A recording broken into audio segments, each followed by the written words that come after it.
Pour mieux s'immerger dans la réalité politique, sécuritaire, économique et sociale d'Israël, connectez-vous chaque matin sur Studio Kalita. Daniel Haïk vous y attend pour sa revue de la presse. Voilà, il est 8h36 sur Studio Kalita, lors de la revue de la presse et des médias israéliens. Et nous allons ouvrir justement ce matin cette revue de la presse, une fois n'est pas coutume, par un titre qui n'est ni politique ni sécuritaire, mais qui est à la fois d'ordre diplomatique, on peut le dire, et lié à la Aliyah francophone. En effet, le Yediot Aharonot consacre ce matin plus de 2 demi-pages à la présentation des lettres de créance hier du nouvel ambassadeur d'Israël à Kiev, le Rav Yoel Lion. On le voit sur une immense photo arrivée en limousine devant le palais présidentiel ukrainien avec un chapeau, des tzitzit qui pendent au vent, devant des officiers de l'armée ukrainienne qui lui présentent les armes et le saluent. Et le Yediot Aharonot semble s'émouvoir de cette cérémonie car il affirme que pour la première fois depuis la création d'État d'Israël, un ambassadeur Haredi Leumi représente l'État d'Israël à l'étranger et qu'il s'agit donc du Rav Yoel Lion, père de 8 enfants. Un ambassadeur Be'emouna Shlema titre le Yediot Aharonot ce matin. Quant au Rav Lion lui-même, il se dit très fier d'être le premier ambassadeur qui soit également Rav, qui est le titre de rabbin.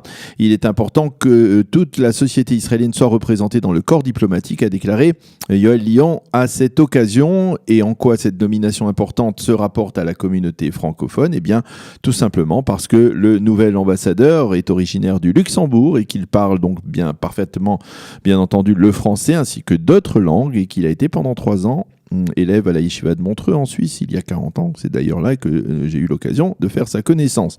Donc Mazal Tov au premier ambassadeur rabbin et à l'ancien Oleh Hadash, Rav Yoel Biton, Yoel Lion. Et nous espérons que nous aurons le plaisir de dialoguer très vite avec lui dans une prochaine émission sur Studio Kalita. Le Maariv, lui, se fait l'écho ce matin de révélations hier soir dans les journaux télévisés du soir sur l'ex-seconde chaîne de télévision et sur la chaîne 10. Selon ces révélations, le président français Emmanuel Macron aurait décidé de présenter son plan de paix au Proche-Orient dans l'hypothèse selon laquelle le président Trump ne présente pas son fameux deal du siècle après les élections du mid-term aux États-Unis. Toujours selon le Maariv, en août dernier, le président Macron aurait demandé aux diplomates du Quai d'Orsay de plancher sur un tel plan de paix en affirmant qu'il ne fallait pas que ce dossier israélo-palestinien ne soit plus à l'ordre du jour. L'un des hauts fonctionnaires israéliens au ministère des Affaires étrangères a expliqué aux 2 chaînes de télévision qu'au lendemain des élections du mid-term, qui se tiendront donc le 6 novembre, rien ne sera plus pareil avec l'administration Trump et qu'il faut donc en tenir compte. Le Maariv rappelle que cette révélation intervient 2 jours après que la presse israélienne ait révélé la teneur d'une conversation entre Emmanuel Macron et Donald Trump le 24 septembre dernier, en marge des travaux de l'Assemblée générale des Nations Unies. Au cours de cette conversation, le président américain aurait dit à Emmanuel Macron « J'ai beaucoup donné à Bibi Netanyahou, l'ambassade à Jérusalem, et également 5 milliards de dollars annuels, mais je peux être dur avec lui comme je le suis avec les Palestiniens. » Fin de citation. Le Israël Hayom lui consacre ce matin sa manchette à un scoop politique intéressant. Selon le quotidien gratuit proche du pouvoir, on le sait, Binyamin Netanyahou aurait pris ces derniers jours les décisions stratégiques de ne pas devancer les élections législatives en Israël. Motif, le Premier ministre serait parvenu à la conclusion qu'au lendemain d'éventuelles élections anticipées, le président de l'État, Reuven Rivlin, ne lui confierait pas le soin de former la prochaine coalition gouvernementale, et ce même si le Likoud devait largement remporter ces élections. Et pour empêcher le président d'agir de la sorte, parce que effectivement, selon la loi, eh bien, le président a de telles prérogatives, le Likoud devrait promouvoir dans les prochains jours un projet de loi visant à limiter les prérogatives du président en la matière. Il faut rappeler que selon la loi, le président peut confier le soin de former une coalition gouvernementale au chef du parti qui lui paraît avoir le plus de chances de réussir à rassembler une majorité de 61 députés, mais de facto, il n'est pas obligé, bien que ce soit la tradition, on va dire en Israël, de confier ce soin au chef du plus grand parti. Cette révélation paraît tout à fait plausible lorsque l'on connaît les relations extrêmement chaotiques entre Binyamin Netanyahou et Reuven Rivlin. Binyamin Netanyahou, qui, rappelons-le, ne souhaitait pas que Reuven Rivlin devienne le président de l'État d'Israël. Et Mati Tourfeld, qui fait cette révélation dans le Israël Hayom, écrit dans son analyse que si le président Rivlin devait agir de la sorte, cela s'apparenterait à un véritable putsch politique. Daniel Siroti, toujours dans le Israël Hayom, lui s'est rendu hier à Amman pour palper le pouls de la population jordanienne après l'annonce du roi Abdallah II sur l'annulation des clauses annexes du traité de paix israélo-jordanien. Ces clauses qui permettent aux Jordaniens de récupérer 25 ans après le traité de paix les enclaves de Naharaïm au nord et de Tzofar au sud.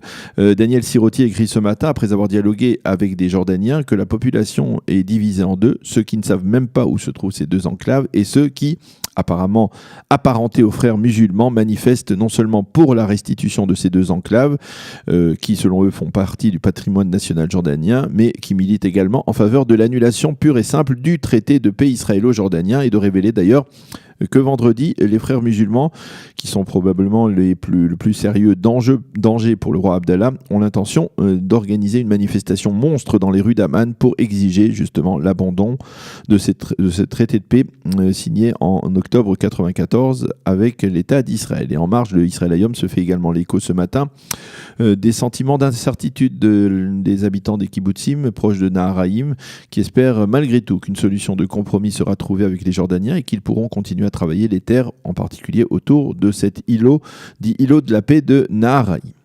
Le Yediot Aharonot consacre ce matin 2/3 de sa une à l'affaire de l'élimination du journaliste saoudien Jamal Khashoggi.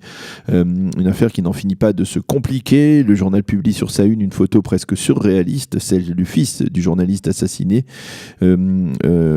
assassiné apparemment sur ordre de Mohammed ibn Salman, le prince héritier saoudien, en train d'être reçu au palais royal à Riyad par le même MBS qui lui présente ses condoléances. On ne peut pas dire que le fils du journaliste soit particulièrement satisfait ou ému de ces condoléances de celui qui est probablement donc à l'origine de l'assassinat sordide de son père. Mais il semble se prêter tout de même au jeu cynique des médias que le prince héritier lui a probablement demandé de jouer. Les commentateurs se penchent donc sur cette affaire. Shimrit Meir écrit dans le Yediot Aharonot: nous avons là une version saoudienne des Sopranos. Et elle considère que même si MBS parvient à surmonter la crise actuelle consécutive à l'assassinat de Khashoggi, il ne sera plus jamais le même prince héritier qu'avant. Et l'Arabie Saoudite elle-même aura totalement changé. Quant à Ronen Bergman, l'excellent expert du Yediot Aharonot pour les affaires de renseignement, il insiste en particulier dans son commentaire sur le silence éloquent d'Israël sur cette affaire. Il estime que l'affaire Khashoggi aura d'importantes répercussions sur l'ensemble du Proche et du Moyen-Orient, et donc également sur l'État d'Israël, car pour des leaders comme Trump et Netanyahou, l'Arabie Saoudite avait un rôle majeur à jouer, en particulier dans le front anti-iranien, et que dans la conjoncture actuelle, il n'est plus certain qu'elle puisse encore le jouer. Dans le Israël Hayom, l'orientaliste Reuven Berko écrit dans son éditorial ce matin que le monde arabe ne s'émeut pas d'un assassinat, il en a vu d'autres, mais par contre il est totalement stupéfait de la bêtise ou de la stupidité des Jordaniens dans cette affaire et de l'amateurisme avec lequel cet assassinat a été commis. Et Berko de préciser également que personne au sein du monde arabe ne doute que c'est bel et bien Mohammed ibn Salman qui est à l'origine de cette élimination. Les journaux israéliens reviennent également dans ce dossier sur le discours de Tayyip Erdogan, qui a oublié que lui-même n'a pas hésité à éliminer ses principaux opposants, en particulier après le coup d'État d'il y a quelques années. Et donc Tayyip Erdogan qui hier a avancé dans son discours des preuves confirmant que l'élimination du journaliste saoudien avait été méticuleusement programmée par le régime d'Arabie Saoudite. Voilà donc pour cette revue de la presse et des médias. Il est 8h45 sur Studio Kalita. Nous allons marquer une pause musicale et on se retrouve après pour parler économie avec le docteur Danny Guggenheim. Pour mieux s'immerger dans la réalité politique, sécuritaire, économique et sociale d'Israël, connectez-vous chaque matin sur Studio Kalita. Daniel Haïk vous y attend pour sa revue de la presse.